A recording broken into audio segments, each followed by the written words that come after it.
cables were coming in to the fourth site.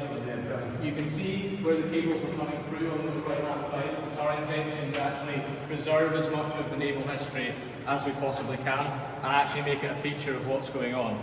Now, this particular part of the bunker was very interesting because the more and more we find out about it, the more and more it becomes declassified, the more we realise that there was Navy personnel above, but also Secret Service were in here as well. And the reason that we know that is because all the pictures that we have of the personnel that were working away in the computer room, which was down here, they're all handcuffed to their desk, which obviously, as we all know, is one of the kind of telltale signs of particular different lines of service.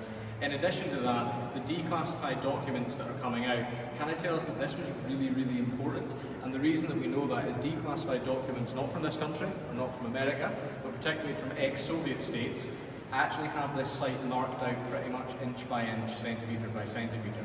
They really wanted to know what was going on here. They absolutely knew that this was a naval base and certainly a communication station, and actually places that the Soviets had particular interest in turned into fantastic maps. So actually some of the best maps that we have for this have actually come from Romania. So in my office you can actually see line by line exactly what's going on here. Now this particular space, really exciting for us because as you can see, this is about £50,000 worth of racking equipment. Some of the racking that you saw upstairs, as I said, a little bit more similar to a traditional rick house. These are our miniature rick houses, and you can see them behind me there. Essentially, you can put 6 different units in here, 6 standard American barrels. And the big difference between that and dunnage is this big section in the middle, and that's allowing a circulation of air. What that means for us is we can really dial in and control your maturation, we can control the temperature, and I think it was made earlier around about humidity. Humidity is really hard to control if everything's really tight and close together, because that heat continues to expand, continues to expand, continues to expand. If we're able to circulate air, we can also control humidity as well as temperature. So this is the first one that's been built down here. It's the first one we've built in about a year. So it was an absolute pain to actually do it again, but the guys have done a fantastic job. And over the next 6 months, there are going to be 40 of these units, and we'll begin to get the casks down here. So this is what we call bunker 1. If I take you round the side, you'll get an idea of this is effectively a mirror image of the building that we were in above. So an awful lot of space, probably for us in the region of about 300 to 400 casks to begin with. But the real key for us is being able to actually open this up for our tourism. Now, the reason that we took you down the emergency exit is, as I'm sure you can see, our hallway here is flooded. The reason that's flooded is because that originally was outside, and when the Americans left, the Nuclear Decommissioning Authority took over the site and turned an awful lot of it into offices and decided that they wanted to do as much of the kind of manways and areas that people were going to be covered as much as possible. The only problem is when you retrofit something onto an old building and you don't really understand how it works, is you get areas like here. So at the moment, this is one of our big infrastructure kind of bits of investment waiting. You can see a sump pump that's down there. Effectively get all of the rainwater that's currently kind of gathering at the bottom, getting that pumped out, and eventually when we're ready for tourists to come down here, they'll actually come down the stairway that's been installed and immediately to the right hand side of Scale House. It's a really nice entranceway. I would look at right now, but in terms of being able to organise the guests, this is the photo we're looking at. And that will allow the second section that Alex is going to talk about, which is really where the really special stuff will happen when it comes to maturation. As you said a little bit earlier on, we feel this is the perfect environment for casks.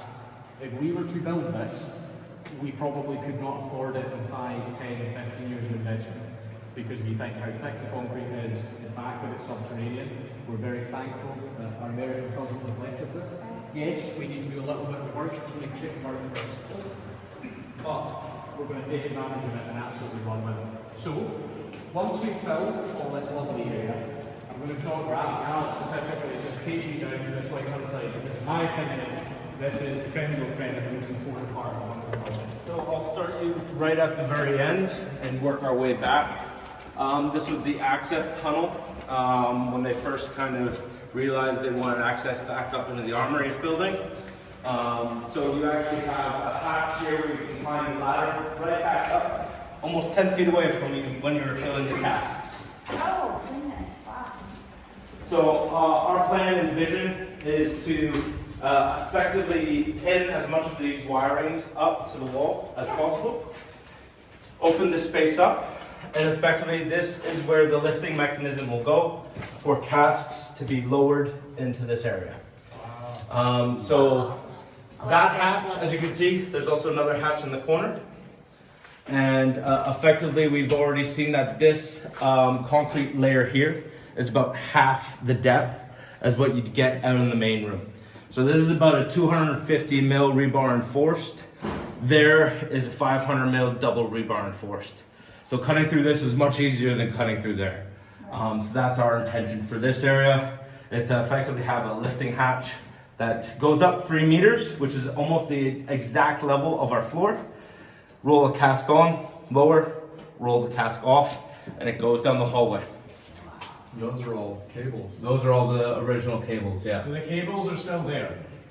So if somebody was minded to pull them out in some way, shape or form, there's probably about 3.5 miles worth of very, very good industrial grade copper cabling.